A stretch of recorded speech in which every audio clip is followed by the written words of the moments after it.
Wide Shut is what you get when George Lucas films his wet dream. Okay, just from him saying that, I'm now visualizing Mark Hamill in Tom Cruise's role and Carrie Fisher in like fucking Nicole Kidman's role, and I want Peter Mayhew as the costume. Now hold up,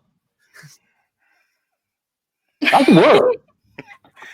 George Lucas. No, the costume owner has to be Jar Jar Binks. I have said many times for the last 20 years has a touch of the tism and does not know how people act, which is why the Star Wars movies are the dreck that they are.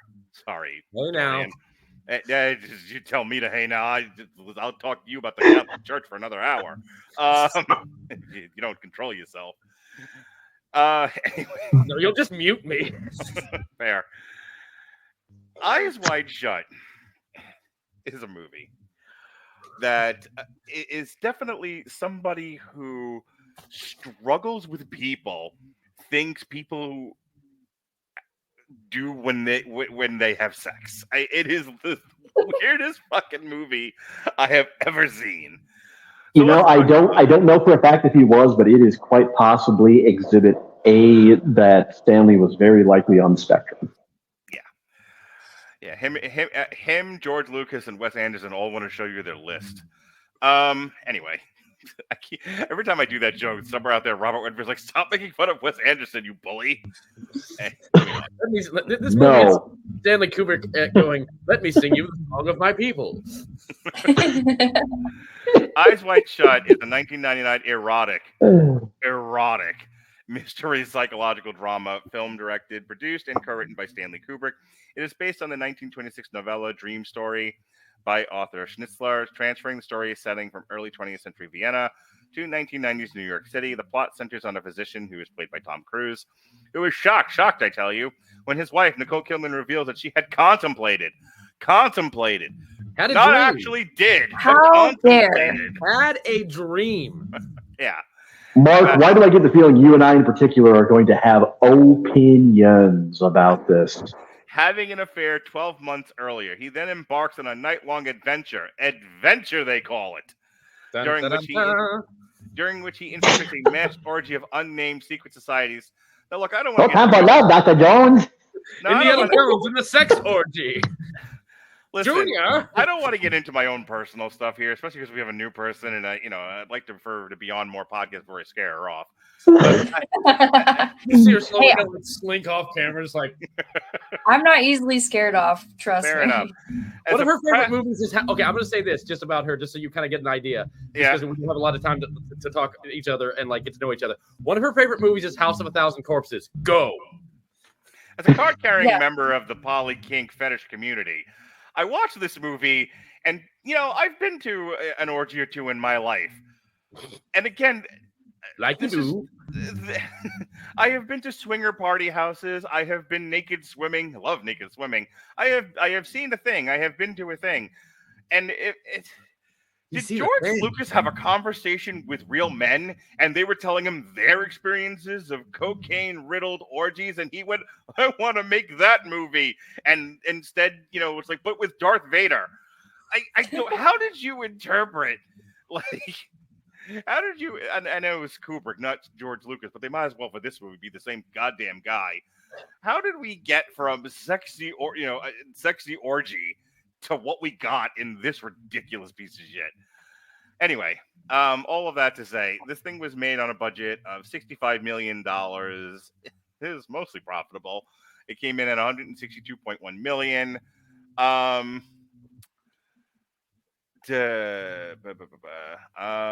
don't know if this has any. Yeah, it doesn't seem to have had any awards or anything like that. Actually, God, I had to say actually. Fuck me, I'm sorry. Here we go. Yeah, actually has entered the chat. In recent years, I don't personally understand it, and I don't agree with it. It's one of those movies that's undergone a real re-examination where it went from being disastrously panned and a joke butt when it came out to now I've seen lists that hail it as one of the top 10, in some cases, top 5 best movies of the 90s. That line from earlier, Shay said it during one of our other podcasts. It got repeated here tonight. This was amazing. This was wonderful. I am glad to be part of it. And I never want to see this movie again, or whatever the line is. The Shay Doctrine, yeah. Yeah. This is beautiful and important, and I don't ever want to see it again. It's kind of how I feel about Eyes Wide Shut. I'll tell you how this movie goes in just a second, but there are elements of the physical movie craft that are superior. There are reasons I think this should be lauded as this is what a movie looks like. My problem is the superior film craft doesn't match the theme of what it was going for. So let me get into this real quick. So Nicole Kidman and Tom Cruise are a married couple, and over the course of an interminable run length of this movie, she ends up telling Tom Cruise that she had a dream when they went on, I think it was a vacation, about having sex with a Navy officer. And Tom Cruise can't handle it. Just can't. The very idea that another person that he's married to might have sexual feelings that she did not act on with another person even. You had a wet dream, you bitch! Yes, like you... If I ever hear the words, virtue. I can't talk about it because I've been sworn to secrecy. But I know somebody who has used the phrase "emotionally cheated" once or twice, and every time it's like if I ever hear the words "emotionally cheated," I'm gonna punch someone in the throat. So he can't fucking handle it, and it drives him to maybe kind of sort of contemplate maybe thinking about sleeping with a hooker. Okay, and he's just for the audience's sake, it's not that he can't deal with it. The entire runtime of this like 2 hour and almost 45-minute movie, he is constantly, every time he's sitting down and kind of being just like, he's flashing back to a visual image he's had in his head of Nicole Kidman getting fucked by this naval officer throughout the entire goddamn movie. That didn't actually happen.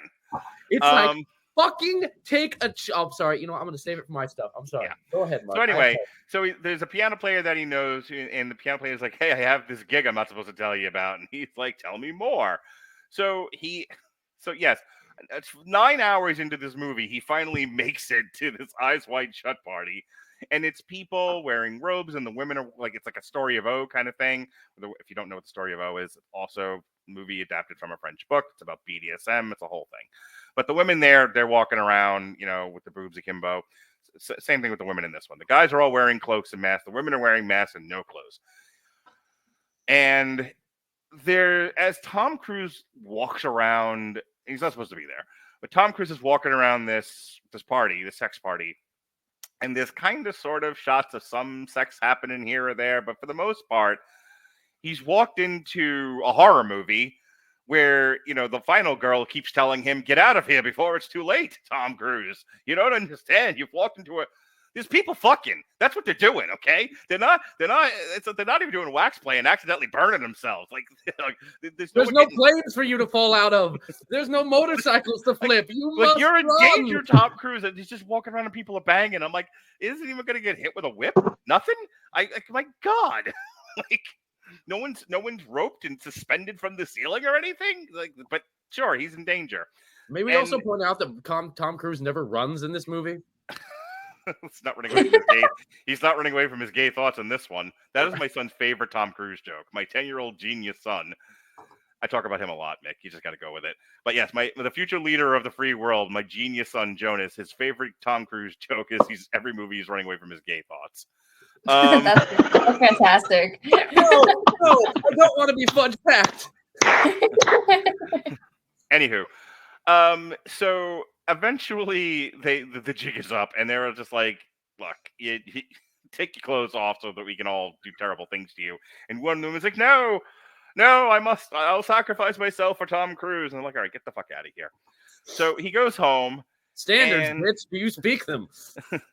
And now it's like, what the hell was I a part of last night? And now he's like, I want to know what this was. I want to know what we're doing here. What's with all the fucking? And he keeps getting like letters and stuff. It says, no, Tom Cruise, go away. Stop asking questions, you dick. And he goes home and they put his mask in the bed next to his wife. At which point he has the lamest mental breakdown I've ever seen. And says, I'll tell you everything. All right. I really wanted Nicole Kidman. Like, I wanted to see a fucking gag reel part where he's like, because he's like crying. It's like, I'll tell you everything. I didn't ask, but I couldn't. Well, what if you just went to bed?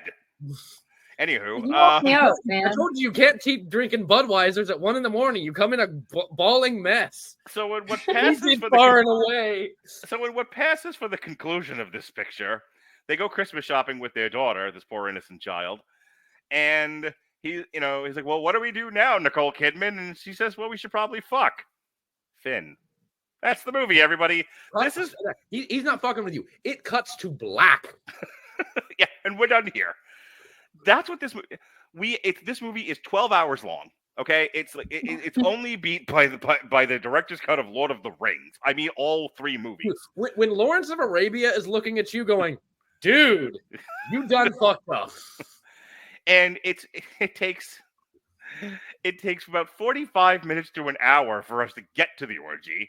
And when we're there, it's kind of, again, I said that Kubrick kind of shoots things like he's on safari. That's kind of what this looks like. And we're doing that thing in Austin Powers where, the naughty bits are being covered by like melons and, the different objects. So he's shooting around. We are on sex safari.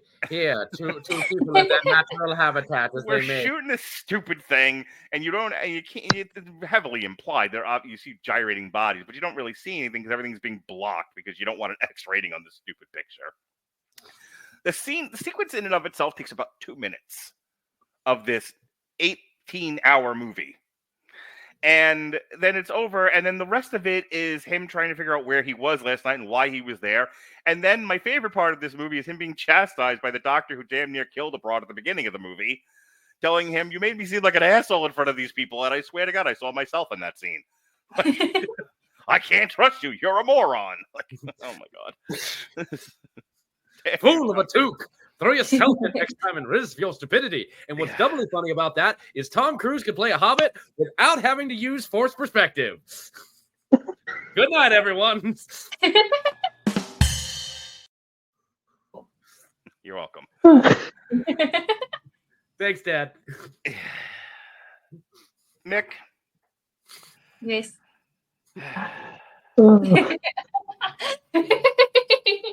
Tom Cruise was an actor once. I don't know what the fuck he's doing in this movie. I don't know why the direction to him was, okay, say the line again, but pretend you're a robot. A robot that's got like gum in his fucking gears or some shit. Dialogue at this point, we just feel whole reincarnation cycles removed from Interview with the Vampire and Born on the 4th of July. Tom Cruise has charisma. He was apparently told leave it at the door when he got on set. Good morning, Mr. Cruise. Yes and no. Charisma real quick. Thank you very much. Have a lovely day, sir. Yes and no. I swear to God, if I didn't know any better, I would assume that wasn't real. That was deep fake artificial intelligence Tom Cruise in this thing. I like Nicole Kidman. She's as good as she was in Moulin Rouge, and you and I talked forever about how great Nicole Kidman is in that. The more I watch Nicole Kidman's work, the more I realize she's an underrated, stellar actress. She didn't have a lot to do in this movie. Is one of my biggest complaints on that front. She gets to deliver that monologue. That's what she gets to do. That's her whole reason for being in this movie. And again, she like just stood up from the couch and been like, "Good night, everybody," and walked out. She has 2 jobs in Eyes Wide Shut: look awesome naked, goal achieved. Yeah. And second thing, deliver this monologue, and her monologue is the best thing about this movie. Oh yeah, it should have ended at that point. And we're done here.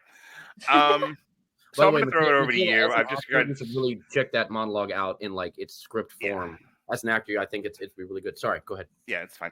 I could talk about like set design, architecture, a lot of that. Like I said, a lot of the physical craft production stuff is really, really superior in this movie. My problems with it are, like I said, Tom Cruise's line readings, especially at the orgy scene, seem otherworldly, but like in a dumb way. And when you deconstruct this movie and you break it down to brass tacks and you realize this is about Tom Cruise not being able to handle his wife having the hots for a guy in the past tense, I'm like, I don't understand the point of this fucking movie other than Stanley Kubrick wanted 3 hours to tell you how much he hates monogamy. Your witness, madam. Yeah, just good night, everybody. That's all you need. That's all you need. Mike dropped. So I think I kind of dug into a little deeper than what the movie was actually portraying, because at one point I had to confirm. I was like, is this movie just him having existential crisis about literally what we were talking about? But I also think it's a conversation on sexuality from men versus females, and how some men will not realize what goes on in her head the entire time. Not even just like during sex in general, but just every day. I could be grocery shopping. That's all that is. And then I got really excited when Hotch came on from Criminal Minds. I forgot what the actor's name is, but that was a highlight. And otherwise, I just feel like if they took that scene inside of the secret cult, made it into a porn, and like actually was able to film it, beautiful. Did you say you wanted Guar to like do the music behind him? Yeah, I would have also accepted that. Yes, absolutely. No, it would be fantastic. If they did the soundtrack for the whole movie, it would be even better.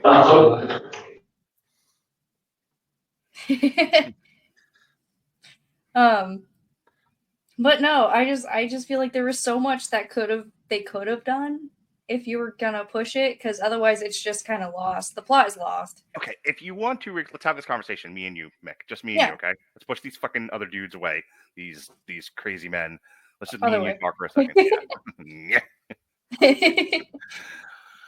If you would like to have a meditation on the relationship between a husband and a wife and the value of monogamy versus ethical non-monogamy, that's a movie I'm interested in. I was actually listening to myself and Robert Winfrey review the movie Deep Water with Ben Affleck and Ana de Armas a couple of years ago. And I had actually just started experimenting with like polyamory at the time. So I definitely had some takes on that, and that movie absolutely deals with the value of ethical non-monogamy versus monogamy and like a mono-poly relationship between the two of them. It's not a good movie, by the way, but at least it was trying to talk about that in a not so stupid way. So if you want to make that movie, make that movie. My problem here with Eyes Wide Shut is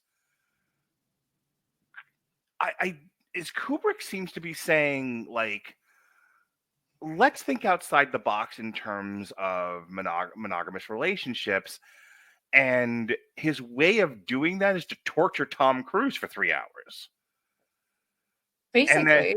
And I'm like, okay, that seems muddied to me. Like, it was almost like he had an idea of what it was he wanted to say, and someone told him, well, you can't say that. We went through this with Lolita, Stanley. You can't keep doing this. You have to stop at some point, man. Right. Like he was really edited down from what he was trying to go for, and at which point the plot got lost. Right. And something Dorian brought up that is a real point of the movie is the whole time he's having this fantasy of his wife, fucking the sailor guy.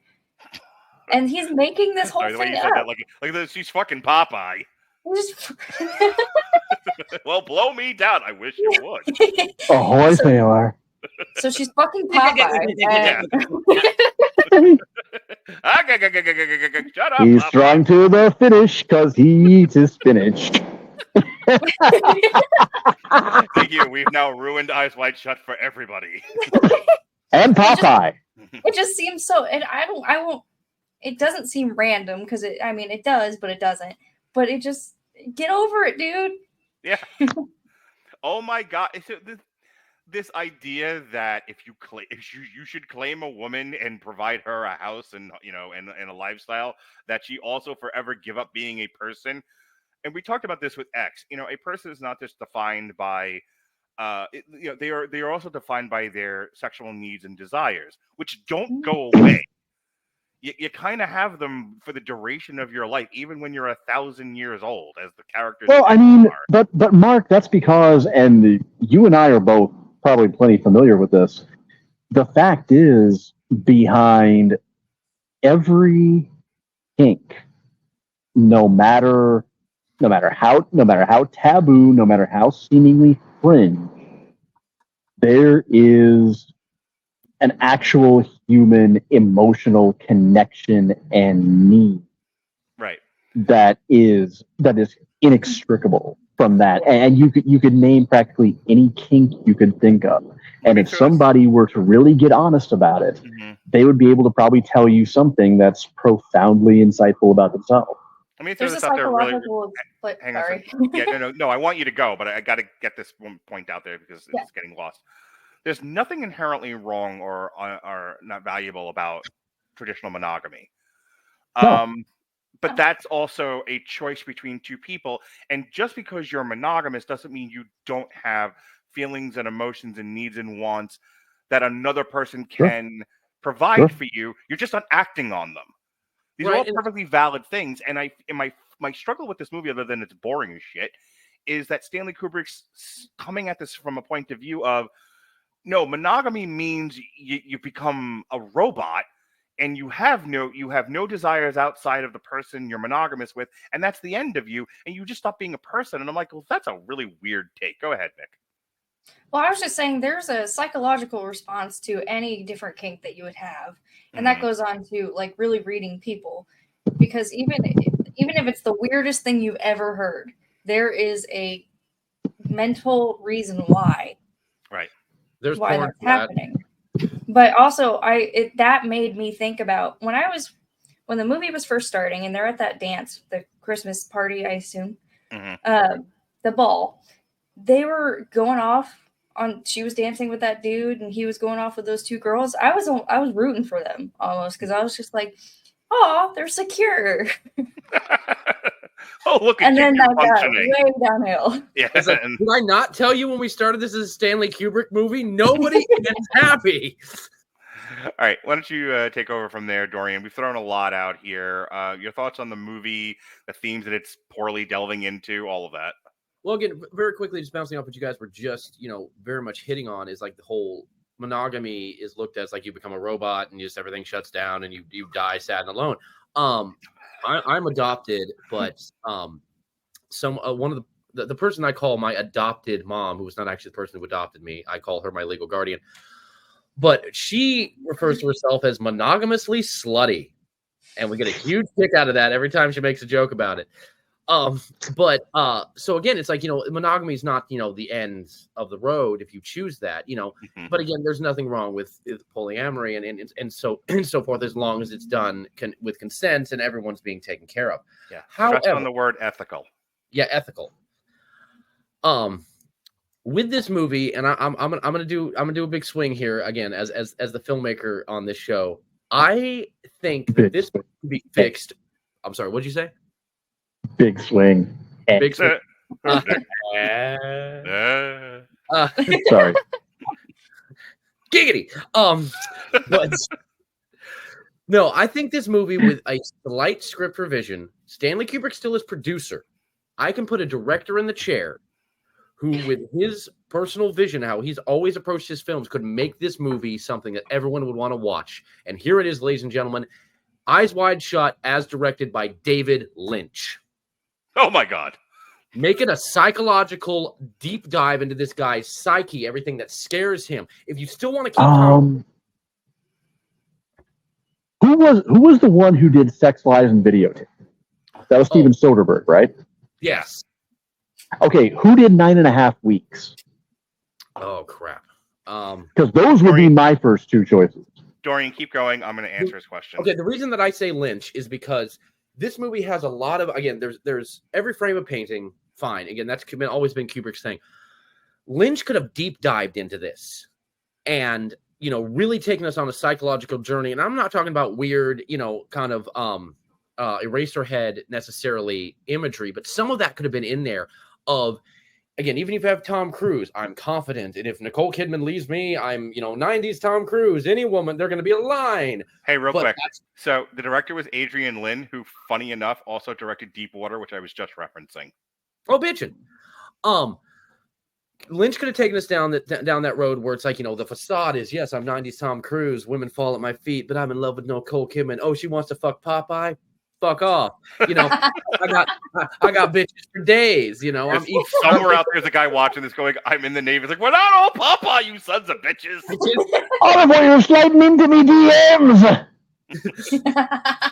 My phone is like, you have 25 missed calls from one of your clients who is a retired naval officer.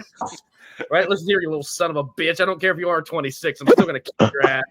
My ex is like, excuse me. Excuse your ass? No. Navy guys all crying in the corner. This fucking podcast.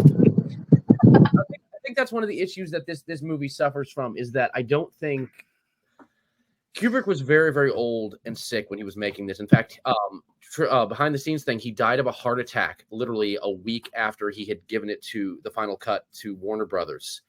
So he never even got to see the premiere. This is the final film of Stanley Kubrick. And it's, you okay? Sorry, Sean. Yeah, just cracking my jaw. Oh, sorry. You look like you're cracking, just cracking my jaw. All right, no worries. But yeah, so it's, again, I think Lynch could have done better. One of the things that we were talking about when we watched this is that I think Tom Cruise was kind of ill cast for this. And the name we picked, even though he would have been a little too young at the time, was Adrian Brody as the main character. Would have been, I think, perfect for this. Or someone who would, someone in that type. You have this fantastic. Would have been better for this, and I don't know if the timing would have worked out, but Mark Wahlberg. Because I want, here's my pitch for Mark Wahlberg. If you're going to be this confused, but also this full of testosterone, that's kind of Mark Wahlberg's calling card. Or Luke Wilson. Yeah. You had a sexual fantasy about another guy with the win? What? No. I'm going to go work out.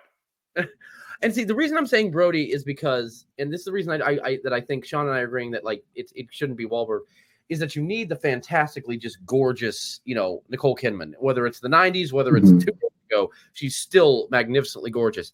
I had a huge crush on her, in every movie I saw her in, and to quote Family Guy, and I'm sorry, Nicole Kidman, if we ever work together and you ever see this thing, it's the Stewie line when I watched this movie way too young as well. I think I was like 8 when I saw Eyes Wide Shut. And because we had the VHS we had the DVD and the VHS, strangely enough. But I was like, watching Nicole Kidman she's getting, the scenes in Tom Cruise's head where he's visualizing what she was talking about. It's like when she got naked, it's like, oh, my wee-wee seems to have been struck by rigor mortis. But hang on.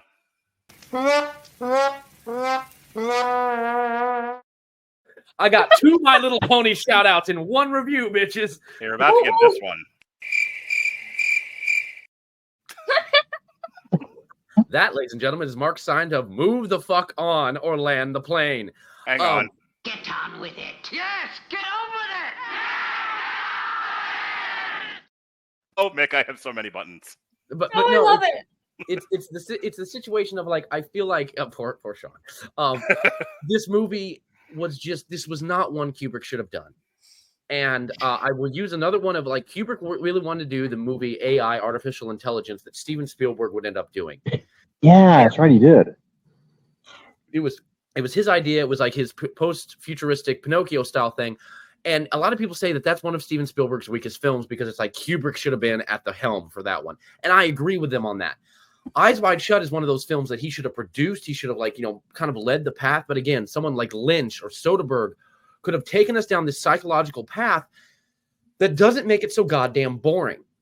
It's like, let's pull this person apart. Let's pull Tom Cruise's character, the character built apart psychologically, and go through all of his fears and shit like that. I'll tell you what this movie's missing. The orgy, instead of like, I'll tell you what this movie's missing, and you start with the orgy. This is this movie needed more sex. That's gonna be right on my tombstone. In all seriousness, and then I'm pitching it to Sean, who's been waiting patiently. Yeah. what this movie, if the whole point of him going to the orgy was this is supposed to just shatter his brain and make him go back running to his wife, going, "I'm sorry, I should have been more sympathetic to you wanting to sleep with another dude." There needed to be more. The